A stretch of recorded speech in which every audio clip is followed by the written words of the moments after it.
Hey, good morning. So I'm back with another video. This one is called What to Look For in a Spiritual Teacher.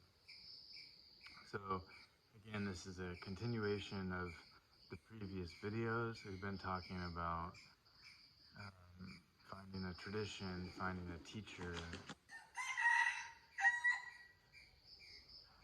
Might be some forest noises here this morning. Finding a teacher. Do I even need a teacher? Is it okay to have many teachers, or it's better to have just one? So I thought I would just share a little bit from my perspective about sort of what I look for in a good teacher, and what I am looking for as I travel around Thailand, visiting these different monasteries and whatnot. So I think the first thing that comes to mind is, finding someone that cares about you. And sometimes I've met a teacher, I thought they were really great, but they just seemed like they didn't really care about me. And I think the important thing here is that we should also recognize that sometimes you have to prove yourself to a good teacher. That, just showing up and expecting them to kind of take you seriously, might be wishful thinking. So I like that idea too. I like the idea that, sometimes a serious teacher will only consider, you know, uh, training you if you're a serious student. And how do they know? Well, maybe there's a period of time where you have to kind of prove that to them. So that's something to consider. Another thing that comes to mind is someone who takes their role seriously. Someone who's not really casual about it. Um, that for them, this is something very important. So if it's important for us, hopefully it's important for our teacher as well. But then along the lines of that, maybe sometimes when someone takes it seriously, they end up taking themselves very seriously. So what I look for is someone who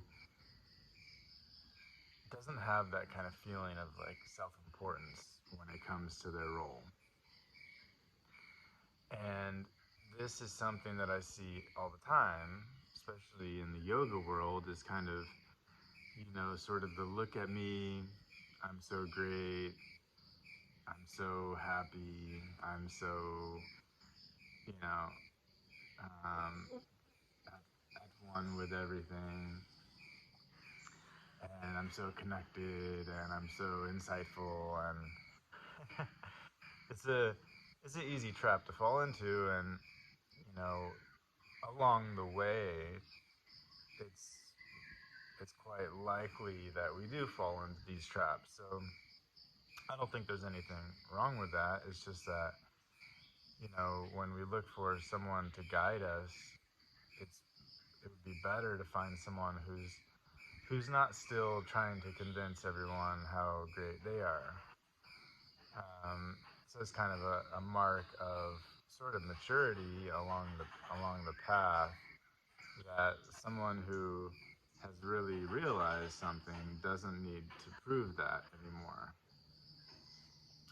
So, um, in terms of teaching styles, there are many different styles of teaching and sort of ways of teaching.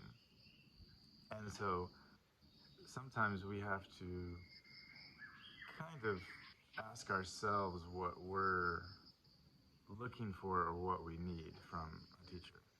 Because what I've found is that the idea I had of what I was looking for in my mind is actually kind of starting to fall apart now that I've spent more time with with some really amazing teachers and just kind of observing them and getting a sense of like how they teach. And this has been really interesting for me. Um, and kind of has been changing my perspective a little bit. So I think the first thing is that a good teacher leads by example. And sometimes that's kind of all they do. So in my mind, before especially, I was thinking that, the role of the teacher is like to teach, to talk, talk, talk, talk, talk.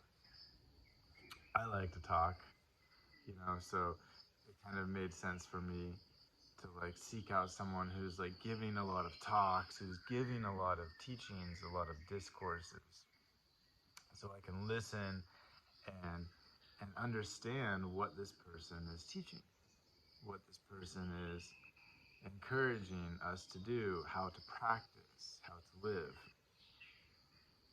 But in this tradition, the Thai forest tradition, it's actually more common, I'm finding, that the teachers don't really talk. They don't really teach verbally very much. Sometimes not at all. I've met some teachers in the past year or so who barely speak at all. They'll just say a few words, and sometimes the voice is very, very quiet. And so they can't really even address like a large audience. And at first, maybe I thought something was missing, but after spending more time with some of these teachers, I realized that they were holding a tremendous power in terms of being able to offer something beyond words, and a lot of that was in the way that they are kind of the living example, embodiment of the practice. And um,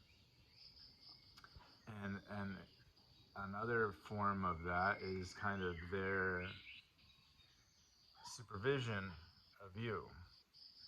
So sometimes words are not required.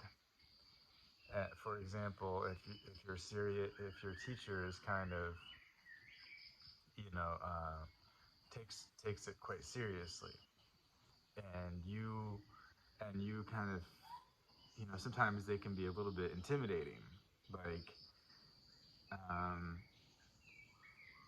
if they look over at you, it just makes you want to like be really mindful, because you don't want them to like catch you, being careless or just like goofing around, or like even lost in thought.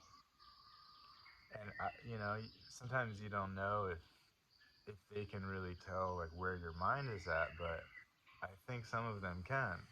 You really get that feeling. So like sometimes I've sat in front of a great teacher, and I'm just like it's kind of scary, because you feel like they're looking right through you, and they can kind of clearly see what's happening in your heart and in your mind. And that's and you feel vulnerable, right? And sometimes they don't have to say anything. It's like they already know everything, and then you know they might just give you a little nudge in the right direction according to what they see in you. For example, last year I met one teacher who really barely talks at all. And when I sat in front of him, first thing, he just stared at me. And I was kind of like looking away a little bit, like looking at him, and then kind of like, okay, a little bit awkward here. Um, and then he asked me, do you have peace in your heart? And I was like, sometimes. And then, he kind of just stares at me and he's like, no, you don't, you know? And I'm like, yeah, you're right, I don't. The kind of level of peace that he's talking about is like, no, I don't. And he can see that. He can see it or he can feel it, I don't know. But in that moment, in that exchange, it was like there was just pure kind of authenticity. It was like, okay, there's no point in me trying to hide it or trying to pretend anything because he can see right through me. So might as well just humble myself and say like, yeah, you're right. I'm struggling, you know. So that's kind of, and then his style was like he walks around the monastery, kind of supervising, overseeing everything. And like if we were doing chores like sweeping, and then we notice him walking by, it's like sweeping ever so mindfully, don't look around. He's not the kind of teacher that you like smile at. Hey, good morning, master. No. It's like what he wants you to do is be in your own experience with the movements of your body, whether you're sweeping or eating or doing walking meditation or chanting, you know? It's like that invitation is to be fully present and not to send your mind out.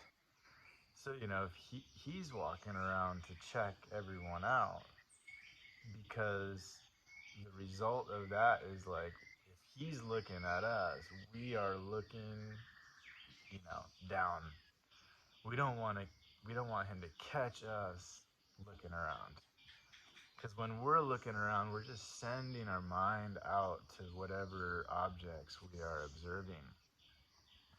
That's kind of like the telltale way um, to know if someone's not really being mindful is, a lot of people show up on a meditation retreat and like if they're not experienced or maybe the first couple days while they're getting settled, they kind of like walk around looking at everything and like it's pretty obvious that they're not really with their practice. Now, you might be thinking, well, he's looking around and if he's supposed to be so great, then, how does that work? I think at a certain level, when you've really established your mindfulness, you can look around without losing your sort of connection to the present moment. But otherwise, we look around and we start kind of, thinking about things that, oh, that person looks, that person looks confused or attractive, or what's going on over there, or the our reaction to that starts to like go out towards the object. Um, Another important way that the teachers, especially here in the Thai forest tradition, that they're teaching is with the guidelines and the restrictions, the kind of rules of the monastery. In in Thai is called Kalwat, and so the teacher kind of carefully formulates sort of a list of policies and rules, and then that list is sort of referred to and is maybe posted somewhere, and the community of people staying at the monastery kind of remind each other and support each other like this is the way we do it here. And so one thing challenging for me right now is everywhere I go, it's like they do things a little bit differently, and I have to adapt to that. But what you can see, what I can see working is that some places, the teacher doesn't necessarily have to be out and about kind of cracking down or supervising all the time, and they don't necessarily have to be teaching or speaking all the time. because it's like the rules and the kind of instructions for living and practicing at this monastery are published, and you learn them and you know them. So it's kind of, I found this to be a very subtle and very helpful way that if you have develop some trust and respect in this teacher, and you know what they want you to do kind of at all times, you know, it's sort of like, it is sort of like they're always watching you. It's like you go back to your, you finish your chores, you go back to your hut, you have free time. And if you're kind of just lying around, taking naps, sort of reading or like thinking about this or that, you I start to feel guilty because it's like, oh, I'm living here under this teacher. He can't see me right now, but if he could, would he be pleased with the way that I'm spending my time? And a lot of times it's like, okay, it, it, it encourages, it's like it encourages you to dig deep and find your motivation so that you can live up to those standards, so that you can do your best, because you know that the teacher wants you to do your best. And you know if if the teacher doesn't really have clear guidelines or expectations like that, I would go somewhere else, because that can really carry you through, and it helps us to become more established as sort of independent practitioners. So one style of teaching is kind of baby everyone, always teaching and kind of making sure and you know following up. But then, as students, we are always going to be dependent on having that person kind of, keeping us in line. But if we can develop this kind of independent practitioner mindset that says, well, also I'm a student of this teacher and I know how he or she wants me to practice. And out of my gratitude for what they've done for me, I'm gonna push myself a little bit. I'm gonna, I'm gonna try to do my best. And then even if we leave that person's, supervision, or we're not in close contact with them anymore, we can still kind of feel that support from them. So some very important teaching styles here in terms of leading by example, and also kind of setting guidelines for behavior, for etiquette, for um, some of the rules or some of the expectations can be very helpful. And maybe those are things that we don't always think about. I was just having a conversation with a monk here the other day, and he shared his kind of two guidelines for finding a good teacher. I thought pretty helpful. One, he said that they need to be living a simple life, and I thought that was, I think that's true. Is that if we find someone who has kind of like it is indulging too much, just living too comfortably, too lavishly. Maybe they've had a lot of success from their sort of teaching career, and then they've kind of living with excess, big fancy house, expensive cars, much more than they need. Especially in this tradition, that's not a good sign. It's like one way to determine if the practice is working is if someone is very content with very little and actually prefers less. It's like they don't want more, and in fact, they would kind of refuse to have more because they see that the excess is a burden, and it is, it's a danger. So it's like it's not really just preference; it's really that they wouldn't want that stuff. And then the second guideline that he shared was that their mind is always steady. And I like this one too. It's like he shared that from his experience at this monastery, he's he's kind of he's been a monk here for like 10 years, but the teacher here, has been a monk for more than 40 years. So he's been living with this teacher for 10 years, and most of the time. And he said he's never seen this teacher ever lose his cool or his sense of like the even keel of his mind.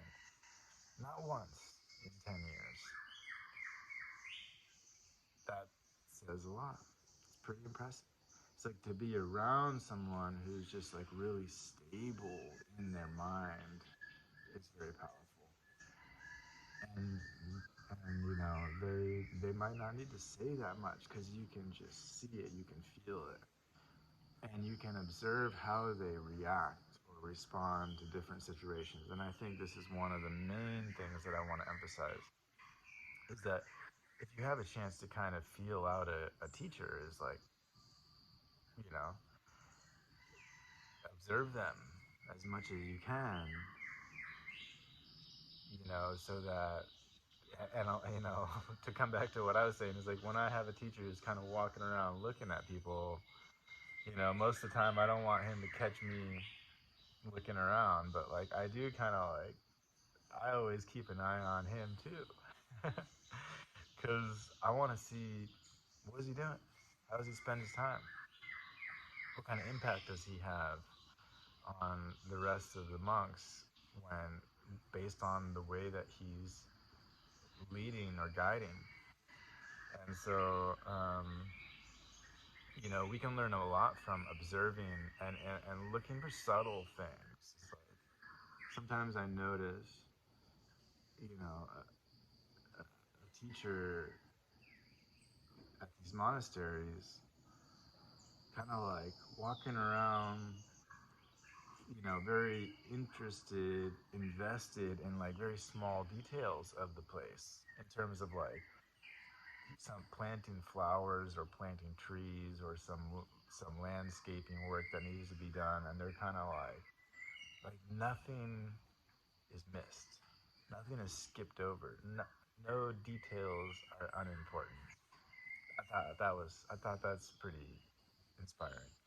So they're kind of like they care about everything that's happening under in their little sanctuary, and it's not like they've ascended to some higher realm and they're just kind of like up there in the clouds. Not in this tradition. It's a very, very grounded tradition. It's like, hey, it looks like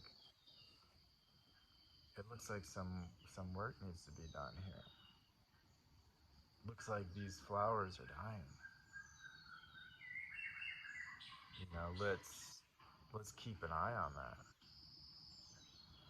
And so the attention to detail, and it's kind of like, you really care about a couple flowers when you're like, you've got this big community, this big monastery, it's branch monasteries all over the country, and like that's what you care about is a couple flowers. Hmm, interesting. I wouldn't really expect that. And if they were like really concerned about things like that only and kind of like neglecting some of the bigger duties, that might not be a good sign. But what I've noticed is that when someone has really cultivated themselves, they have an incredible capacity and an incredible flexibility to like handle many things at once without ever losing that sense of stability, without getting stressed out, without getting worried, without getting angry, without being afraid, without being overwhelmed, without being like noticeably agitated or distressed or anything like that. Okay, so with that point is that although it is helpful and informative, insightful to kind of observe, the last point I want to make here before I have to go to our meal is that um, it's not it's probably not what we think it should look like. I think we have to get rid of our ideas of like what an enlightened person looks like or how they act. If we want to look at how they act, look at their moral compass. you know Look at how they show their support or attention. And when something bad happens, look at whether or not they can handle that with grace. But don't expect them to be super graceful or kind of perfect in their like bodily mannerisms. This is something that I've found. Is like I've had teachers who kind of like you know like I want one teacher who's kind of like, oh, he's like scratching his head and like wiping his, not not like all the time, but kind of like you might have this idea that someone would be like super composed physically, hmm, or like super like smiley all the time. But a lot of times the um, expression on the face is like it's just like calm or serene or collected or even like focused.